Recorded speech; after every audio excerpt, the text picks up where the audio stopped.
자, 이론과정 단원별 기출점검 정보검색론 이제 시작하겠습니다. 정보검색론은 이제 2번 하게 될 거예요. 3개까지 한번 하게 되고, 3개까지 하나 한번 하게 되고, 그 다음에 뒷내용 있죠. 이제 축척, 그 다음에 탐색, 평가, 요쪽으로 해서 또 한번 이렇게 진행하게 됩니다. 오늘은 색인 쪽에서 최근 들어 색인 문제가 조금 난이도 있는 게 있어가지고요. 그것들 중심으로 좀 자세하게 설명드리면서 진행하도록 할게요. 여긴 또 짧은 건 되게 짧고 어려운 건 좀 어려워서 난이도에 맞춰서 말씀드리겠습니다. 자, 1번부터 볼까요? 자, 2022년 최근 문제 요거는 그렇게 어려운 건 아니었어요. 금방 알 수 있는 내용들이었습니다. 자, 다음에 색인 결과를 도출하기 위해서 적용한 색인 기법. 요게 이제 탐색 안에도 들어가기도 하고, 보통 우리가 이제 어디도 나오냐면 저기서도 나와요. 이거 퍼지 탐색에서 나와요. 일단 퍼지 탐색 쪽에서 나오고, 그 다음에 색인 쪽에서도 자동 색인 쪽 가면 이제 한국어 자동 색인 요쪽 영역 나오거든요. 거기서 앵그람 기법이라고 해서 나옵니다. 그래서 여기서 답은 이제 당연히 1번인 건 금방 아실 거예요. 뭐 전후 공란을 추출하지 않는다 뭐 이런 말들은 일단 교재 위치에 가면은 퍼지 탐색이 몇 페이지냐면 289페이지. 289페이지에 퍼지 탐색이 있고, 방금 전에 봤던 이런 문자열 있죠? 이렇게 문자열 만드는 거를, 이런 스트링을 만드는 거를 여기서 봤죠, 이미.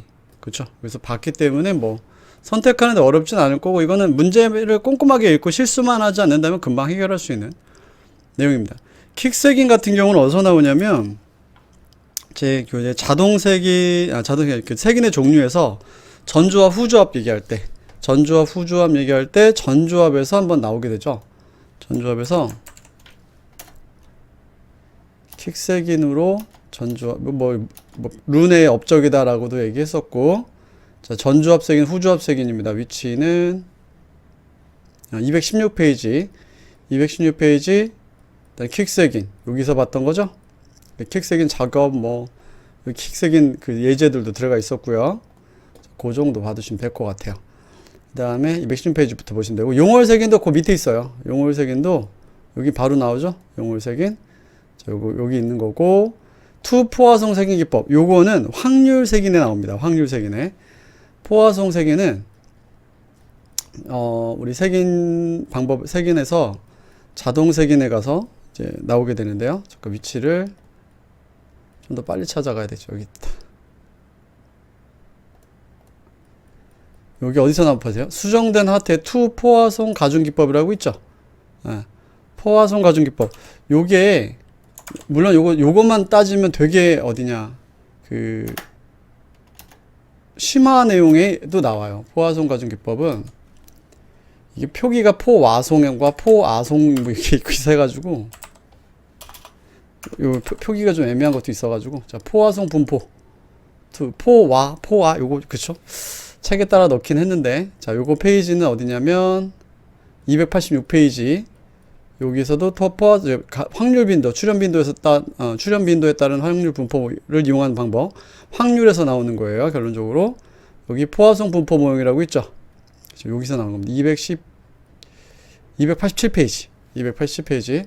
요건 심화 내용이에요. 그래서 제가 한번 설명을 굳이 자세하게 드리진 않았을 겁니다. 그래서 여기서는 어디에 들어가면, 요거는 그러니까 전조합, 킥색인 전조합, 용월색인 전조합, 투포화성 색인 기법은 확률에서 이렇게 알고 계시면 되겠어요. 답 1번이고요. 자, 그 다음에 후조합 색인에 대한 설명으로 옳은 것만 고른 거. 문헌의 주제를 구성하는 각각의 개념마다 색인어를 부여한다. 각각의 개념마다 색인어 부여는 뭐 기본적인 내용이겠죠. 자, 그러니까 개념에다 색인어 하나하나를 각각 부여하는 거기 때문에 한 덩어리를 취급하는 게 아니라 각각에 끊어 들어가는 거니까 그렇게 어렵지 않아요. 그래서 이건 일단 맞는 것 같고, 탐색자가 색인어를 조합해서 문헌을 검색할 수 있다. 이 후조합 색인이 원래 옛날 이름이 조합 색인이었어요. 그래서 이것도 맞고, 유니텀 개념에 적용된 색인은 후조합 색인에 해당한다. 유니텀 토윤이 기억나시죠? 토부, 유니텀, 후조합, 불리언, 그쵸? 토윤이 후불, 그거였었어요. 그래서 후조합에 들어가는 것도 맞죠. 열거식 분류표에 제시된 분류 의견은 후조합, 전혀 분류표 전체 다 전조합이라고 제가 말씀드렸죠. 모든 분류표는, 분석합성식 분류표도 전조합이다 말씀드렸었습니다. 그러니까 요거를 좀 더 앞으로 당겨서 보면은,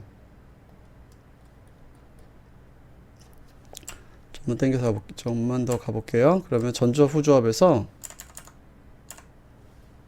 용어 추출, 자연어 통제어, 엄청 많이 봤죠? 자, 전조 후조 보세요. 여기 순열 표지, 여기 있다. 자, 열거용 분류, 폐식 분류, 용어를 새긴, 주제명 새긴, 순열 표지 새긴, 요게 다 전조합의 영역이었었어요. 전조합의 영역이었죠. 그 다음에 방금 전에 봤던 거, 그게 페이지로는 아까도 전조합 후조합 나왔던데 216페이지죠. 이번에 여기서 좀 많이 지문들도 뽑고 했는 것 같아요. 뭐 용어열도 여기 나오는 거 봐서는 그런 느낌이 좀 있습니다. 자, 그래서 답은 기억, 니은, 디귿 3번이 되겠네요. 뭐 어렵진 않게 볼 수 있는 부분이고요. 3번. 자, 그 다음에 또 이번에는 인용색인이에요. 인용색인. 한 문헌의 인용사항을 색인표모로 사용한다. 인용 내용을 가지고 검색을 하는 거니까 이렇게 표현이 가능하죠.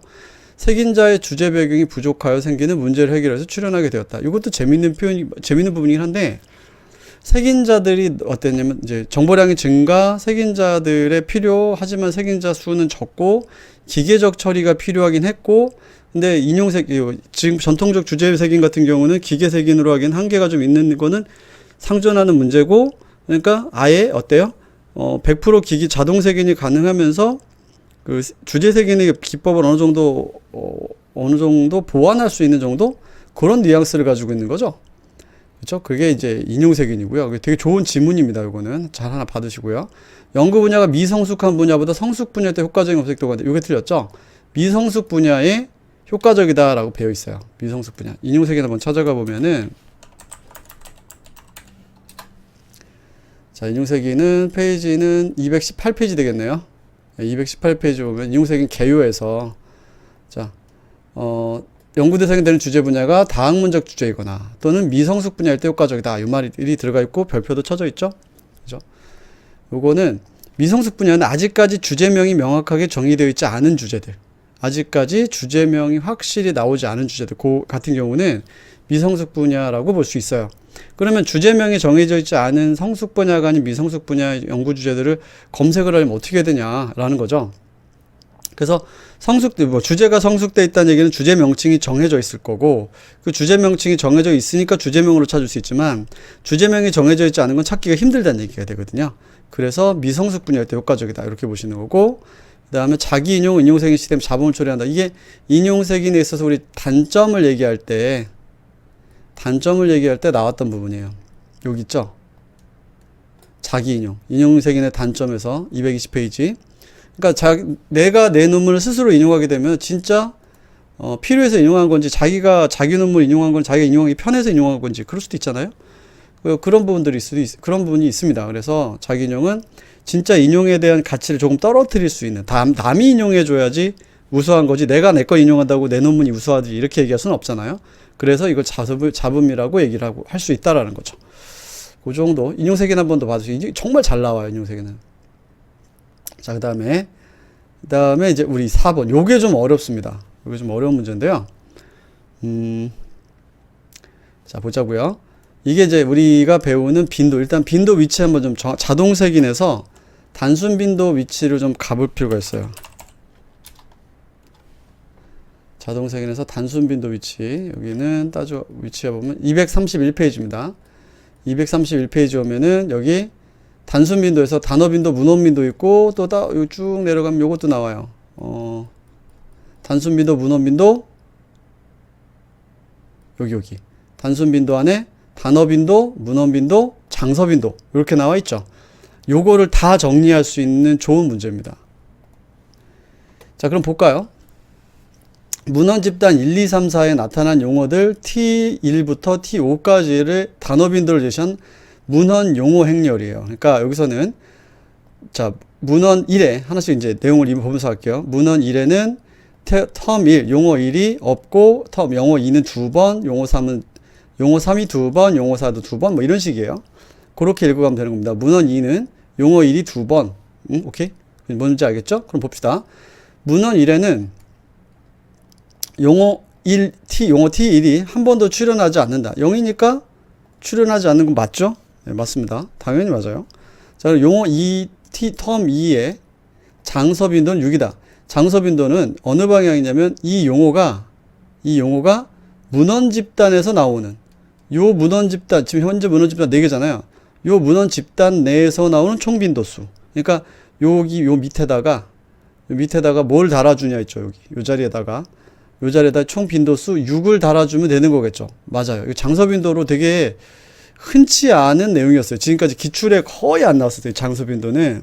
근데 이번에 거의 처음 나온 겁니다. 좋은 문제고요. 그래서 우리 교재 아까 페이지 봤던 거 있죠? 거기서 다시 한번 보시면 돼요. 텀 3이 문헌 빈도는 3이다. 문헌 빈도는 몇 번, 이 텀 3이 몇 개 문헌에 나오는가에 대한 문헌의 개수를 세야 되죠. 하나, 둘, 그러니까 여기 하나, 문헌 1에 한 번 나오고요. 문헌 2 나오고, 문헌 4 나오죠. 그러니까 하나, 둘, 셋 해서 문헌 빈도는 3이 되는 거예요. 문헌 빈도 3. 자, 문헌 2에서 용어 텀 4의 영문헌 빈도는 5분의 3이다.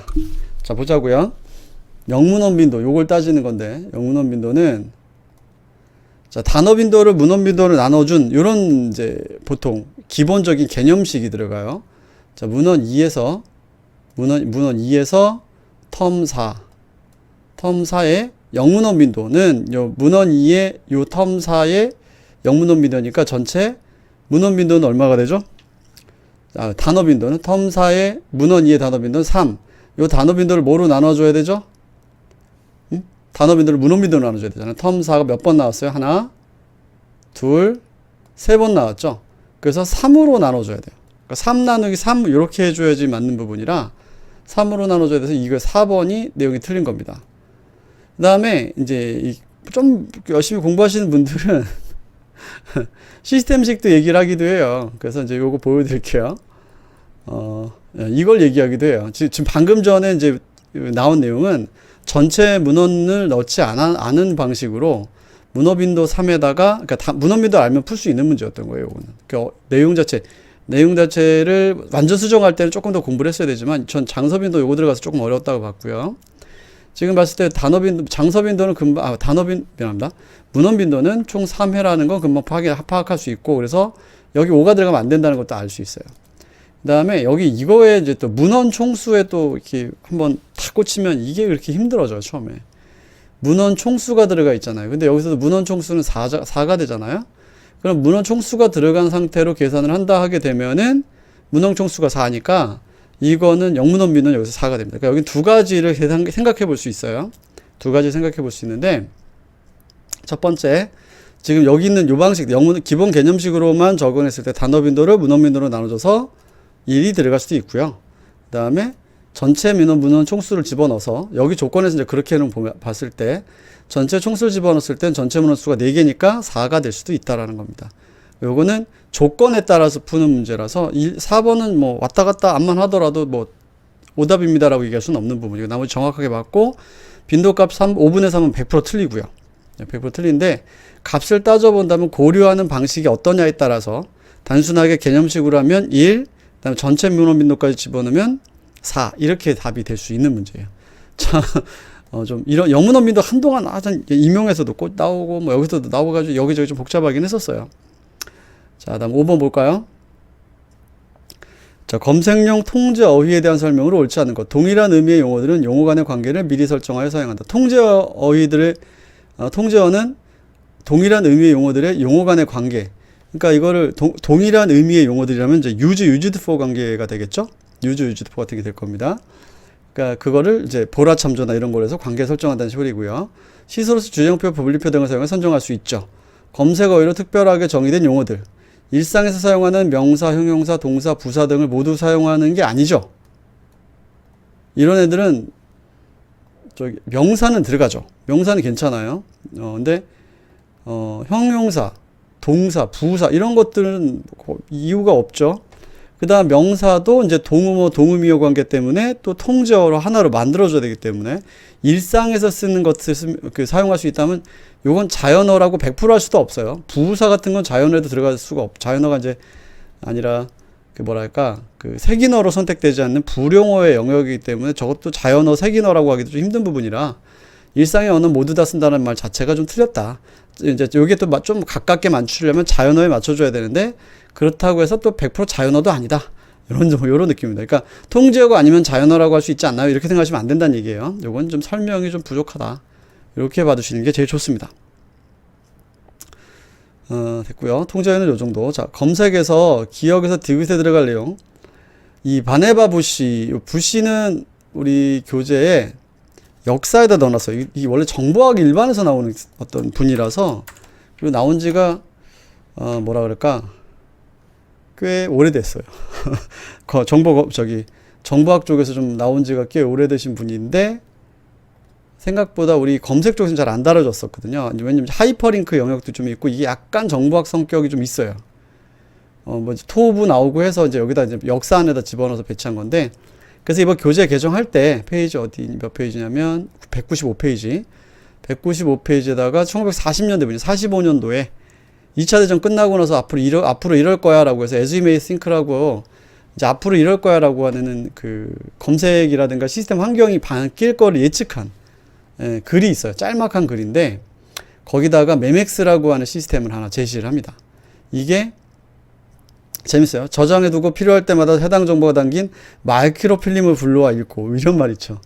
이거는 여러분 컴퓨터가 존재하기 전의 개념이에요. 벌써 이게 되게 이걸 대단하고 하나 싶은데 컴퓨터가 없고 지금 우리가 쓰고 있는 게 너무 일상적이기 때문에 이게 대단하지 않은 것처럼 보이지만 이때는 아예 생각도 못했던 시스템이에요.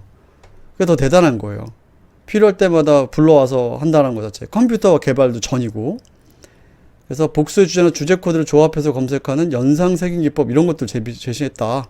그래서 인터넷과 하이퍼텍스트 발전에 영감을 준, 특히 하이퍼텍스트에 영감을 준 요거로 되게 유명합니다. 특히 하이퍼텍스트. 제가 여기 찍어드렸죠? 하이퍼텍스트. 요거예요. 거의 시초라고. 하이퍼텍스트 개념의 시초라고 부를 정도예요. 여기 토브 유니텀 아까 했었던 거고요. 자. 그래서 부시는 기계를 사용한 정보 검색 시스템 초기 원형이 되는 메믹스를 불렀죠. 메믹스였고 토브가 통제되는 단위로 사용 색인 시스템 유니텀 시스템 만들었죠. 그 다음에 배치 시스템 방식이 매들라스가 온라인 검색으로 바뀌어서 매들라인이 된 거죠. 답은 1번이죠. 그러면 이제 유니텀 토브고 메믹스 아까 방금 바네바 부시고 다이얼로그 요거는 이제 상용 데이터베이스로 70년대쯤에 오르빗 다이얼로그 이런 애들 이제 등장할 때 나타나는 겁니다. 지금 현재는 톰슨사로 옛날에 이제 톰슨에서 프로캐스트로 넘어갔다가 프로캐스트에 다시 톰슨으로 가져간 것 같아요. 그래서 되게 상징적인 데이터베이스입니다. 세계 최대 규모의 양을 그 데이터베이스 양을 자랑하는 아주 초기 옛날부터 있었던 그러니까 그 명령 검색의 시절부터 있었던 그런 검색 시스템입니다. 자토 코딩 시스템은 요거 누군지 기억나시죠? 무어즈가 개발했던 거죠. 자토 코딩 여기 나오죠. 자토 코딩은 뒤로 1951년 요때쯤에 등장하는데 학자들로 가서 바로 가볼게요. 토브 여기 나왔고 무어즈 정보 검색 정의 내렸죠. 여기 자토 코딩 여기입니다. 그래서 자토 코딩이라는 기계 검색 시스템을 개발했다 돼 있죠. 그래서 무어즈의 자토 코딩 시스템까지 보시면 돼요. 200페이지입니다. 자, 됐고요. 7번 볼까요? 다음 단어 가진 기법에 대한 설명으로 옳은 것. 이거 보세요. 단어 빈도 곱하기 영문어 빈도. 그러니까 일반적으로 단어 빈도 곱하기 영문어 빈도를 가지고 영문어 빈도라고 얘기를 하죠. 영문어 빈도 기법이라고 하죠. 이게 2020년에도 지방직에서 나오고 2021년도에도 지방직에서 나왔어요. 그러니까 여기서 이제 개념 설명으로 한번 나오고 그 다음 연도는 이제 푸른 걸로 나오고 해서 자, 특정 문헌 내에 출연한 단어의 총 빈도에서 특정 단어의 출연한 빈도를 고려한 말이 이렇게 복잡해. 특정한 문헌 내에 출연한 단어의 총 빈도에서 특정한 단어의 출연 빈도를 고려한 상대 빈도이다. 이게 문헌 내에 출연한 단어의 총 빈도라는 건 알겠는데 특정한 단어의 출연 빈도를 고려한 이게 무슨 말인지 말이 좀 이상하죠? 예, 무슨 말인지 모르겠는데. 특정한 문헌 내에 출연한 단어의 총 빈도, 특정한 단어, 그러니까 문헌 집단 내의 빈도인지 어디서 빈지인지 범위를 잘 안 잡아놨어요. 그죠? 전체 문헌 수에서 특정한 단어가 출연한 문헌의 수를 활용해서 단어 빈도의 상대적 중요성을 고려한 기법. 이게 이제 답입니다. 단순한 단어 빈도에 의한 가중치 계산의 문제점을 보완하기 위해서 문헌의 길이를 고려한 기법. 이 문헌의 길이를 고려한 기법은 영문헌 빈도의 보완적 기법으로 사용될 수는 있어요. 영문헌 빈도도 뭐가 좀 약점이냐면 문헌의 길이를 고려하지 않았다는 게, 문헌의 길이는 고려되지 않았다는 게 좀 약점이거든요. 그래서 문헌 길이 고려한 기법으로는 이거 여기는 들어가진 않아요. 일단 답은 2번. 문헌 길이는 요거는 교재 위치 한번 알려드릴게요. 일단 영문헌 빈도 먼저 가고, 페이지 영문헌 빈도 234페이지입니다. 234페이지에서 보통은 지금 이제 문제들도 보면 요 정도를 얘기를 하고 있는 것 같죠? 참고하시고, 물론 임용시험 같은데 계산식에서는 이걸로 나온 적도 있어요. 그래서 두 가지를 항상 고려하면서 보셔야 됩니다. 그 다음에 문헌의 길이에요. 문헌의 길이. 요거. 문헌의 길이가 TF, IDF 가중치 계산 과정에 이런 걸 하려면 이게 TF, IDF 가중치 계산 과정이라고 한다는 게 영문헌 빈도거든요. 영문헌 빈도에서 문헌 길이를 조금 어떻게 표준화 시킬 필요가 있다, 정규화 시킬 필요가 있다, 이런 말이 나오는 거거든요. 그러니까 요거는 문헌 길이는 원래 여기에서 뭐 어떻다? 영문헌 빈도에서 일단 들어가 있지는 않은 개념인 거예요. 필요가 있다는 얘기고, 근데 문헌 길이를 고려하지 않았기 때문에 고려할 필요가 있다, 이렇게 얘기했죠.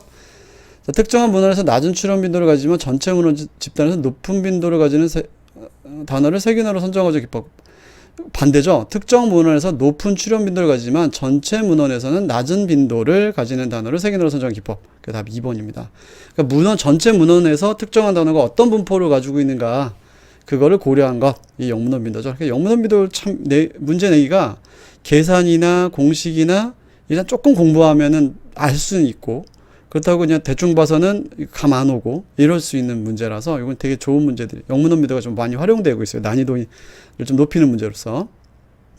자, 그 다음에 시소로스 또 한동안, 예. 시소로스 한동안 재밌었죠. 자, 그럼 이거 한번 잘 봅시다. 기억에서 리을에 들어갈 용어 간 관계 기호를 바르게 연결한 거. 그럼 경제사회, 이사회가 그렇고, 자, 여기 위치를 한번 보자고요. 국제연합하고 경제사회, 이사회가 들어간 위치를 찾아보면, 경제사회, 이사회 여기 있죠? 경제사회, 이사회 여기 있죠? 국제연합이 여기 있고, 국제연합이 여기 있네요. 자, 지금 표목어의 위치가 국제연합 위치랑 경제사회, 이사회 위치랑 지금 서로 크로스돼 있죠. 그럼 여기가 BT라고 하면은 여기는 뭐란 얘기죠? 디귿은 NT다죠. NT다. 그럼 디귿이 NT인 거 찾으면, 여기 세 군데나 있네요. 디귿이 NT. 자, 그 다음에 또 봅시다. 그러면 똑같이 국제기구가 이렇게 있고, 여기 국제기구가 있고, 국제연합은 여기 들어가 있네요. 국제연합은 여기 있고, 요거 편집이 살짝 밀렸는데, 여기서 NT가 들어가 있죠. 그러니까 국제기구, 여기는 NT고, 국제연합이 여기 있고, 그럼 국제기구는 당연히 여기가 BT가 되겠죠. 그러면은 NT 다음에 BT니까, 그렇죠. BT가 되겠죠. 이렇게 보면 되겠네요. 자, 그러면 이제 볼까요? 또 이제 나머지. 자, UN을 찾아봅니다. UN은 여기 위에 있고요. UN이 밑에 있는 애가 있고, 국제연합으로 뭐 하라고 되어 있죠? 유지하라고 되어 있죠. 그러면은 기억의 위치에는 use 대신에 뭐가 들어가야 되냐면 used for, UF 요게 들어가야 되네요. 근데 여기서 이제 3번으로 답이 결착됩니다. 마무리가 됩니다. 3번이 답이 되겠네요. 서로 반대. UN, 국제연합, 여기 UN, 국제연합. 여기서 use 했으니까 어떻게 여긴 used for 돼야 되겠죠. 이게 뭘 보면 나오는 부분이냐면 시소로스에서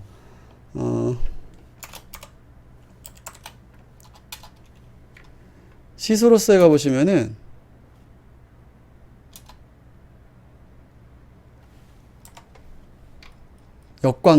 역관계를 얘기하는 게 있어요. 225페이지. 225페이지에서 상호관계로 표시된, 대응되는 역관계가 형성하고 표시된다 해서 이 역관계를 문제화 시킨 겁니다. 문제를 만들어서. 우리 이해하고 있으면 충분히 풀 수 있는 문제죠. 역관계를 문제로 만든 거죠. 그래서 이게 시소로스 한번 225페이지에서 앞뒤로 해서 시소로스 복습을 좀 해보시면 좋을 것 같아요. 그래서 우리 우선어 관계, 비우선어 관계 이것도 한번 말씀드렸었고요. 특히 이 3번 요거는 정말 많이 나와요.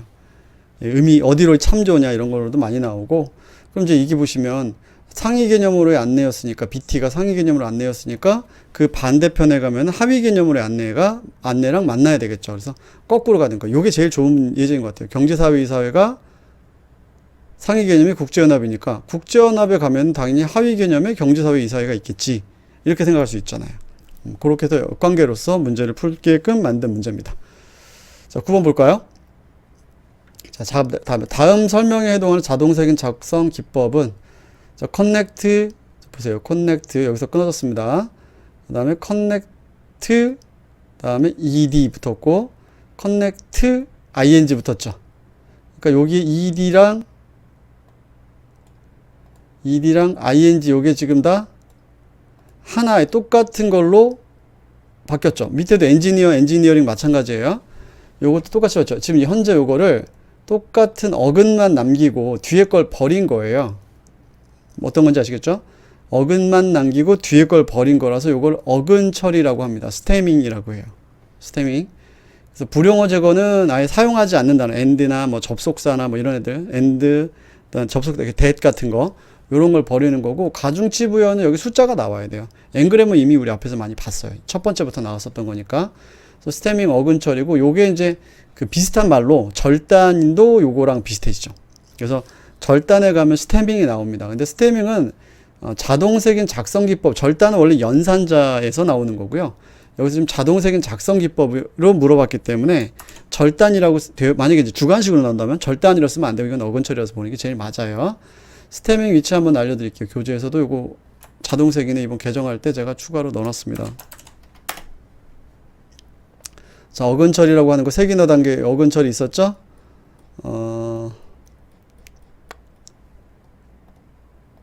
자, 여기서 한 번 더 가보면은 여기서도 나와요. 제가 많이 넣어놨어요, 이번에는. 여기도 보면 텍스트를 추출해서 토큰으로 나눈 다음에 토큰 정규화라고 하잖아요. 그러니까 다양한 형태를 하나로 합치는 거 토큰 정규화 이런 식으로 S 날리고 S 버리고 모델만 남기고 그쵸? 요렇게 처리하는 거 요런 거 갖다가 지금 요것도 일종의 스태밍이 들어간 거예요. 요것도 스태밍 기법이 들어간 거고 뭐 도치 가더라도 여기도 보면 어미 통제를 여기도 어미 통제를 뭐라고 하죠? 스태밍이라고 하죠. 그렇죠? 요 용어를 되게 많이 씁니다. 스태밍이라는 용어를 많이 쓰고 비슷한 개념으로 토큰 정규화 이렇게 보셔야 돼요. 비슷한 개념으로 토큰 정규화라고도 볼 수 있다. 여기도 어근 처리에 스태밍이라고 나와 있죠? 그렇죠? 이런 것들. 페이지는 전반적으로 231페이지, 그 다음에 232페이지서부터 233페이지까지 쭉 보시면 되고요. 여기까지 쭉 해서 한번 보죠. 자동색에는 계속 봐도 모자람이 없어요. 초반에 여기 보면서 이렇게 조금 익혀나가시는 거 되게 중요합니다. 자, 다음에 자 10번 보겠습니다. 인용색인은 정보자료 수록되는 인용된 자료, 인용한 자료를 체계적으로 편성한 색인인데 이에 대한 설명을 가장 옳지 않은 것. 인용색이 되게 많이 나왔죠.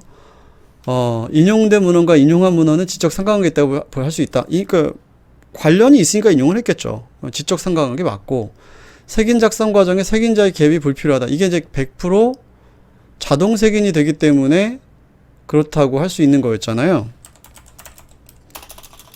인용 색인의 위치를 잠깐 찾아가 볼게요.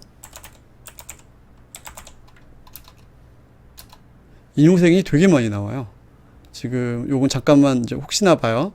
159페이지도 한번 나와. 159페이지도 인용 색인 관련된 이름도 한번 나와요. 그 다음에 국내 인용색인 관련해서 여기 똑같이 159페이지 국내 인용색인 관련해서 한번 나오고요. 정보검색에서 인용색이 나온 거 좀 봐야 돼요. 유진 가필드가 있다는 것도 나왔죠. 가필드도 뭐 200페이지. 그 다음에 인용색인이 통으로 시작되는 동네가 218페이지예요. 218페이지가 아까 우리 앞에 다응문적 주제 미성숙 분야 이거 한번 잠깐 나왔었잖아요. 근데 여기서 무슨 멘트가 있냐면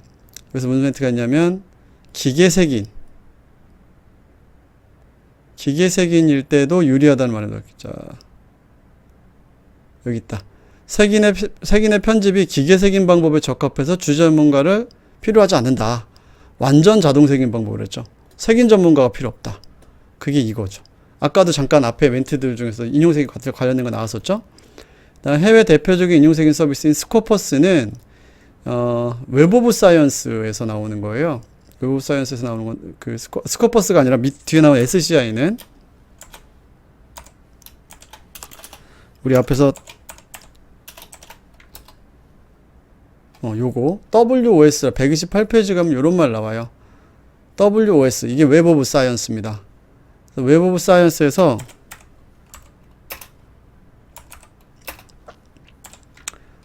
웹 오브 사이언스를 찾아보면은 이제 스코퍼스 설명 잠깐 나오고 웹 오브 사이언스 서지결합 웹 오브 사이언스에 이제 소속되어 있는 애들도 나와요. 웹 오브 사이언스에 소속되어 있는 애들. 그래서 SCI, SSCI 있죠? 그 위치만 찾아드릴게요. SSCI 여기.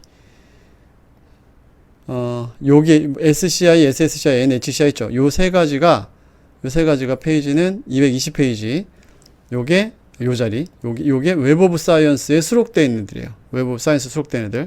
요거는 꼭 기억하셔야 됩니다. 이건 많이 했던 거예요. 페이지로는 220페이지입니다. 고구에서 보시면 돼요. 지금 완전 틀렸어요. 스코퍼스는 이 밑에 하위 DB 뭐 이런 게 없어요. 분야별 하위 DB가 없고 그냥 스코퍼스 전체가 그냥 한 덩어리 분야예요. 그 다음에 한국연구재단이 운영하는 KCI는 아까 잠깐 나왔었죠. KCI가 한국연구재단이 운영하는 거고, 그 다음에 키스티 있죠. 키스티에서 KSCI를 운영하고 있습니다. 키스티에서 KSCI. 자, 이렇게 해서 10번까지 해서 마무리 하도록 하겠습니다. 수고 많으셨고 다음 시간에 또 뵐게요. 수고했습니다.